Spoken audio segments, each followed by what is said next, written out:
Om Namo Venkatesaya. Welcome back to our channel. ఈరోజు video ఏంటంటే భద్రాచలము అంటే సరౌండింగ్ ప్లేసులు చూడాలంటే ఇలా ఆటో కానీ ఏమైనా మాట్లాడుకున్నట్లయితే కనుక మీకు అన్నీ కూడా చూపిస్తారండి. అది ఎలా మాట్లాడుకోవాలంటే ఈ వీడియోలో చెప్తాను. అలాగే ముందుగా అయితే నా వీడియోల నుంచి చివరి వరకు చూసి దయచేసి లైక్ చేయండి. మీరు లైక్ చేయడం వల్ల ఈ వీడియోలు మరి కొందరికి వెళ్తాయి కాబట్టి దయచేసి లైక్ చేయండి. ఇక్కడ ఫస్ట్ కనపడుతుంది కదండి ఈ హోటల్ అనేది భద్రాచలము ఈ పర్ణశాలకు వెళ్ళే దావలో ఉంటుందండి. చాలా బాగుంది టిఫిన్, అందుకని వీడియో తీసి మీకు పెడుతున్నాను. చూసినట్లయితే మీరు ఎప్పుడైనా సరే భద్రాచలం వెళ్ళినప్పుడు ఇక్కడ ఒక్కసారి టిఫిన్ ట్రై చేయండి. లో బడ్జెట్లో ఉంటాయి కానీ టేస్ట్ మాత్రం సూపర్ అండి. నేను భద్రాచలంలో బాగా ఇష్టపడి తింది ఎక్కడ అంటే కనుక ఇక్కడేనండి. చాలా బాగున్నాయి. 30 రూపాయల టోకెన్, 20 రూపాయల టోకెన్ అయితే ఉందండి. 30 రూపాయలు అయితే కనుక పూరీలు 6 అయితే వచ్చినాయండి. మా చెల్లి అయితే తింది, మా అమ్మ మా చెల్లి వాళ్ళు ఏవి తిన్నారు. నేనైతే దోశ తిన్నాను, పెద్దదే వచ్చిందండి 30 రూపాయలకి. ఆ తర్వాత అక్కడ నుండి బయలుదేరి జటాయు రెక్కబడిని చూడండి ఆ ప్రాంతానికి అయితే వెళ్ళాము. ఇక్కడ నూతన ఆలయాన్ని కూడా కడుతున్నారంటండి. ఇక్కడ బాలాలయం లాగా చేసి మా అమ్మగారు చూపిస్తున్నారు చూసారా, ఇక్కడ మా అమ్మగారు పూజలు చేస్తూ ఉన్నారంటండి. అది అక్కడ కాలు అక్కడ రెక్క ఉందని చెప్తున్నారు వారు. ఆ తర్వాత ఇక్కడ పక్కన కలిసి ఉన్నవి చూసారా, ఆ కలిసంలోకి ఆవాహన చేశారంటండి జటాయుని. తర్వాత నూతన ఆలయంలో ప్రతిష్ఠ చేస్తారంటండి. ఆ తర్వాత మేము అమ్మవారు మహిమగల అమ్మవారు అని చెప్పా కదండి, ఈ అమ్మవారేనండి. అమ్మవారి పేరు ముత్యాలమ్మ తల్లి. దుమ్మగూడెం ముత్యాలమ్మ తల్లి అంటే కనుక చాలా ఫేమస్. ఈ అమ్మవారిని దర్శనం చేసుకోవడానికి కూడా వెళ్ళాము. అయితే ఇవన్నీ కూడా ఒక ప్యాక్గా మాట్లాడుకున్నామండి. 2500 అయితే ఛార్జ్ చేశారు. అంటే భద్రాచలం టెంపుల్ కాడ నుండి మొత్తం అన్ని ప్రాంతాలు తిప్పి మళ్ళీ రైల్వే స్టేషన్ దింపారండి ఆయన. చాలా మంచిగా అన్ని ప్రాంతాలు చూపించారండి. కొత్త అన్నీ కూడా అంటే మామూలుగా అక్కడ మాట్లాడుకున్నట్లయితే పర్ణశాలను నారచీరలు మాత్రమే చూపిస్తారు. కానీ ఈ అంకుల్ గారు మొత్తం అన్నీ కూడా తిప్పి నిదానంగా చూపించారు. అన్నీ కొన్ని ప్రాంతాలు ఇలా ఇక్కడ వెలిసారని కూడా చెప్తూ చూపించారు. వారి నెంబర్ కూడా కింద స్క్రోల్ అవుతుంది చూసినట్లయితే. ఎప్పుడైనా సరే భద్రాచలం వెళ్ళినప్పుడు వారి నెంబర్ ఫీడ్ చేసుకోండి. వారికి మీరు ఫోన్ చేసినట్లయితే వారు మీకు అన్నీ కూడా చూపిస్తారు లో బడ్జెట్లో. అలాగే మొత్తం కూడా చాలా దూరం ఉంటుందండి. మనకి భద్రాచలం నుండి రైల్వే స్టేషనే 45 కిలోమీటర్ల పైన ఉంటుంది. అలాంటిది ఇంకా ఈ పర్ణశాల ఇవన్నీ కూడా చాలా దూరం ఉంటుంది. అవన్నీ కూడా వీరే చూపిస్తారండి. చాలా బాగా చూపించారు. ఇక్కడ దుమ్ముగూడెం ముత్యాలమ్మ తల్లి బాగా ఫేమస్ అండి. ఇక్కడ అంటండి ధ్వజస్తంభానికి తిరునాళ్ళు 2 సంవత్సరాలకు ఒకసారి తిరునాళ్ళు చేస్తారంటండి. తిరునాళ్ళ రోజు కింద ముడుపు కడతారంట. ముడుపు కట్టంగానే పైన గంటలు వాటంతకు అవే ఊగుతాయి అంటండి. ప్రతి సంవత్సరం కూడా పోతురాజు స్వామి వారికి ముడుపు కట్టగానే ఆ ద్వైస్తంభం మీద ఉన్న గంటలన్నీ గనగన మోగుతాయి అంటండి. ఈ సంవత్సరం మొన్నే తిరునాళ్ళు అయితే పూర్తయింది. అలాగే అమ్మవారి యొక్క జన్మస్థానం అండి. ఇక్కడే అమ్మవారు వెలిసారని చెప్తారు. కానీ అమ్మవారు ఆ ప్రాంతాల్లో, కొత్తగూడెం ప్రాంతాల్లో, ఈ భద్రాచలం ప్రాంతాల్లో ఎంతో మహిమగల దేవతగా ఈ అమ్మవారిని కొలుస్తారు. ఈ ఆలయాన్ని ఎవరు చూపించారో, ఇది కొంచెం లోపలికి ఉంటుంది. ఊళ్ళోకి దుమ్ముగూడెం అని ఉంటుంది. ఆ లోపలికి వెళ్తే కానీ లోపలికి 3-4 కిలోమీటర్లు వెళ్తే కానీ ఈ ఆలయం వస్తుంది. ప్రతి మంగళవారం కూడా అన్నదానం అయితే జరుగుతుందంట. అయితే అమ్మవారిని ఫస్ట్ వెళ్ళేసరికి ఆలయం మూసి ఉందండి. మూసి ఉంటే ఒకేసారి ఆ అర్చకుల వారు వచ్చి డోర్ కొట్టి ఓపించేయగానే అమ్మవారు అసలు ఆ పొగంతా వచ్చి అమ్మవారు ఒకేసారి కనపడేసరికి అండి బూస్ బంప్స్ అంటారు చూడండి, అలా అనిపించింది. అమ్మవారు స్వయంగా వాళ్ళు కూర్చుని దర్శనం ఇచ్చారా అన్నట్లుగా అనిపించారు.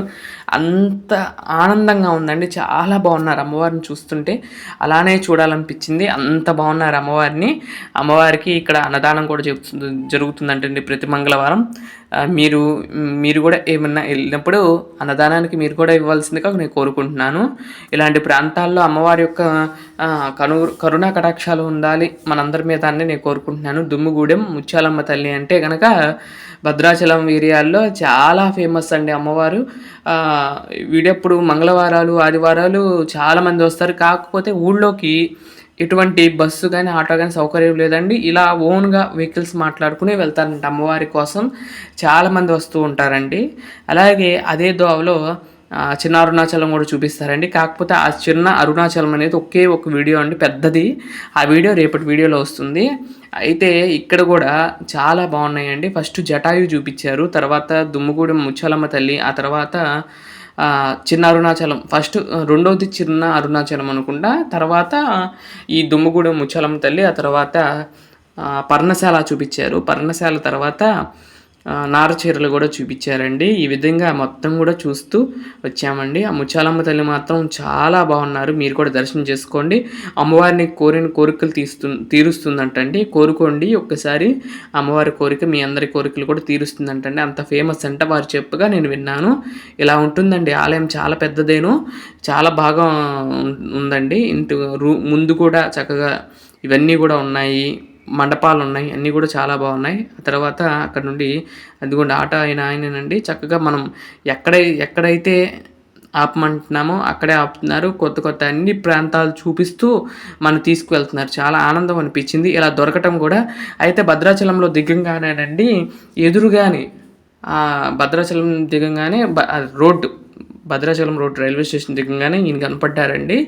ఎందుకో ఆయన అడగాలనిపించింది, అది తీసుకున్నాను. 100 రూపీస్ అయితే ఛార్జ్ చేస్తారండి. అంటే నలుగురు ఉంటే కనుక 100 రూపీస్ ఛార్జ్ చేస్తారు. మేము ఇద్దరం ఉన్నాము, ఒకళ్ళే ఉన్నామంటే కనుక 500 పెడతారు. లేదంటే కనుక షేరింగ్ వస్తే కనుక 100 రూపీస్కి అయితే వస్తారండి. అక్కడ నుండి దుమ్ముగూడెం ముచ్చాలమ్మ తల్లి గుడి నుండి మళ్ళీ బయటకు వచ్చి ఇక్కడ మళ్ళీ సీతమ్మ నారచీరలు, అలాగే పర్ణశాలకు అయితే వెళ్తున్నాం. ఇక్కడ చూసినట్లయితే ఇక్కడ ఈ రోడ్లు కూడా చాలా బాగున్నాయండి, పర్వాలేదు, యావరేజ్ రోడ్లేనండి. అయితే ఇవన్నీ కూడా చూసుకుంటూ ఇవన్నీ కూడా చూపించారండి చాలా ఓపిక్గా. మొత్తం మధ్యాహ్నం వరకు మమ్మల్ని తిప్పి మొత్తం చూపించారండి. టిఫిన్ అయితే చాలా బాగుందండి. మీరు కూడా ఎప్పుడైనా వెళ్ళినప్పుడు టిఫిన్ అక్కడైతే ట్రై చేయండి. ఇప్పుడు రోడ్డు ఉంటుంది చూడండి, అంటే భద్రాచలం సాంతం దాటవసరం లేదు, దాటకుండానే ఉంటుంది.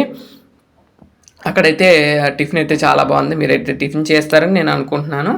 ఆ తర్వాత ఇక్కడ చూసినట్లయితే ఇది పర్ణశాల అండి. ఇక్కడ ఫోటోలు అయితే ఎలవ లేదు.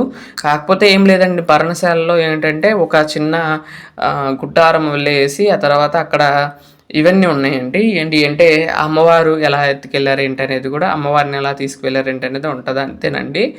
లోపల రామాలయం ఉంది. రామాలయంలో చాలా బాగుంటారండి రాములు వారు. వెళ్ళినప్పుడు దర్శనం చేసుకోండి. సీతమ్మ వారు పక్కన ఉంటారు, రామయ్య, ఆ తర్వాత లక్ష్మణ స్వామి వారు ఉంటారు. చాలా బాగుంటుంది ఆలయం. అక్కడే ఇలా గోదావరి కూడా ఉంటుందండి. కాకపోతే కిందకి దిగాలంటే చాలా మెట్లు ఉన్నాయి. మేమైతే కిందకైతే దిగలేదు, పైనుండి ఇలా దర్శనం చేసుకున్నాము. ఇక్కడ నుండి చాలా దూరం ఉంటుందండి టెంపుల్. ఒక 45-50 కిలోమీటర్ల పైనే ఉంటుంది మనం భద్రాచలం ఆలయము. అక్కడ నుండి ఇక్కడికి వచ్చి మనం పర్ణశాలలో నివసించారంటండి రాముల వారు. ఇక్కడ చాలా విశేషంగా చెప్తారు. ఒక 5 సంవత్సరాలేమో ఇక్కడే ఉన్నారని చెప్తారు. ఇక్కడ నుండే రామాయణం అనేది ప్రారంభమైందని కూడా చెప్తారు. ఇక్కడ నుండే సీతమ్మను ఎత్తుకెళ్ళింది కూడా ఇక్కడేనంటండి. అలా మంచి ప్రాంతము. భద్రాచలం వెళ్తే రామయ్య అక్కడెక్కడ నడిచారు ఏంటి అనేది ఇవన్నీ కూడా ఉంటాయి. చాలా అద్భుతమైన ప్రాంతాలు ఇవన్నీ కూడా, సజీవంగా ఉన్నాయి ఇప్పటికీ కూడా. రామయ్య నడిచిన ప్రాంతం కానీ అలాన్నీ కూడా చూస్తుంటే రోమాంచితం అంటారు చూడండి, అలా అనిపించింది. ఎందుకంటే రామయ్య ఈ ప్రాంతాల్లో నడిచారా అని అన్నట్లుగా అంత ఆనందంగా అనిపిస్తుంది ఆ గుర్తులు అవి చూస్తే. అలాగే ఇంకొకటి, రామయ్య ఉన్నారు ఇక్కడే నడిచారు అనేది చెప్పడానికి మరొక ప్రాంతం, అది సీతమ్మ నారచీరలండి. అసలు చూసినట్లయితే చీరకి ఎలా అయితే అంచులు ఉంటాయి నారచీరకి అలానే ఉన్నాయండి ఆ గుర్తులన్నీ కూడా. చీరపై స్వామివారి యొక్క పైపంచె కానీ, అలాగే వారు తిన్న ప్లేట్ కానీ, రాతి మీద చెక్కిన ప్లేట్ కానీ, ఇవన్నీ కూడా చూపిరు. మామూలుగా పర్ణశాలలో కూడా వీడియో ఎలో లేదు. ఇక్కడ సీతమ్మ నారచీరలకు కూడా ఎలో లేదు. కాకపోతే నేను చెప్తున్నాను అక్కడ ఎలా ఉంటుందనేది. అలాగే రామయ్య కూర్చున్న బల్ల లాంటి సింహాసనం ఉంటుంది. అక్కడ కింద పాదాలు ఉంటాయి, రాముల వారి పాదాలు. అలాగే సీతమ్మ 4 రోజులు 5 రోజులు అక్కడ నివసించిన ప్రాంతం అది. ఇక్కడే అక్కడ చీర గుర్తులు అయితే ఉంటాయండి. ఇటు సైడు రైట్ సైడు స్వామివారు కూర్చున్న పీట అయితే ఉంటుంది. ఈ విధంగా అయితే ఉంది. చూసినట్లయితే అక్కడ దూరంగా ఉన్న చూడండి సీతమ్మ వారి విగ్రహం, అక్కడ అమ్మవారు కూర్చునేవారంటండి. ఇవన్నీ చూసుకుంటూ ఈ విధంగా రావటం జరిగిందండి. చాలా బాగా అనిపించింది ఇవన్నీ కూడా చూస్తూ. ఆ తర్వాత వస్తుంటే పెద్దమ్మ తల్లి టెంపుల్ వచ్చిందండి. అమ్మవారి గుడికి కూడా వెళ్ళాము. ఇది వచ్చే దావలోనే ఉంటుంది, చూపిస్తారు వారు కూడా ఆటో వాళ్ళు. ఇది కూడా చూసి రండి, చాలా బాగుంది ఆలయము. అమ్మవారు ఒక రాతి మీద వచ్చారంటండి అమ్మవారు. చాలా బాగుంది అమ్మవారు. మీరు కూడా దర్శనం చేసుకోండి వెళ్ళినప్పుడు. ఈ విధంగా ఉంటుందండి గుడి ప్రాంగణం అంతా కూడా. ఆదివారము, మంగళవారము చాలా రష్గా ఉంటుందండి. శుక్రవారము చాలా అసలు ఇసుకిస్తే రాళ్ళంత జనం అయితే వస్తారంట అమ్మవారి దర్శనము. మేము వెళ్ళినప్పుడు కూడా చాలామంది ఉన్నారు. పుట్టెందుకులని, అమ్మవారికి మొక్కులు తీర్చునే వాళ్ళని అలా చాలామంది ఉన్నారు. ఇవన్నీ కూడా చూపించారండి వారు. మీకు వారి నెంబర్ ఇస్తాను, కింద స్క్రోల్ చేస్తాను, చూడండి. చూసి మీరు కూడా ఆ నెంబర్కి కాల్ చేసినట్లయితే మీకు మొత్తం అన్నీ కూడా చూపిస్తారు. భద్రాచలం వెళ్ళినప్పుడు మిస్ అవ్వకుండా వీరికి ఫోన్ చేయండి.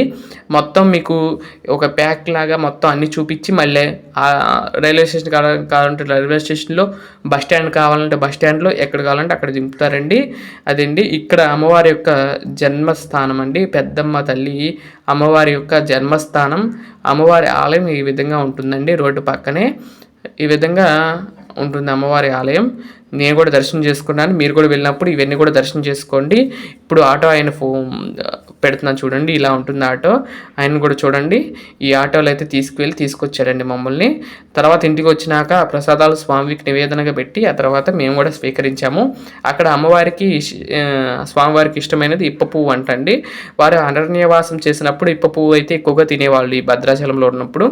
అదే నివేదనగా పెడుతూ ఉన్నారు ఆ ప్రాంతాల్లో.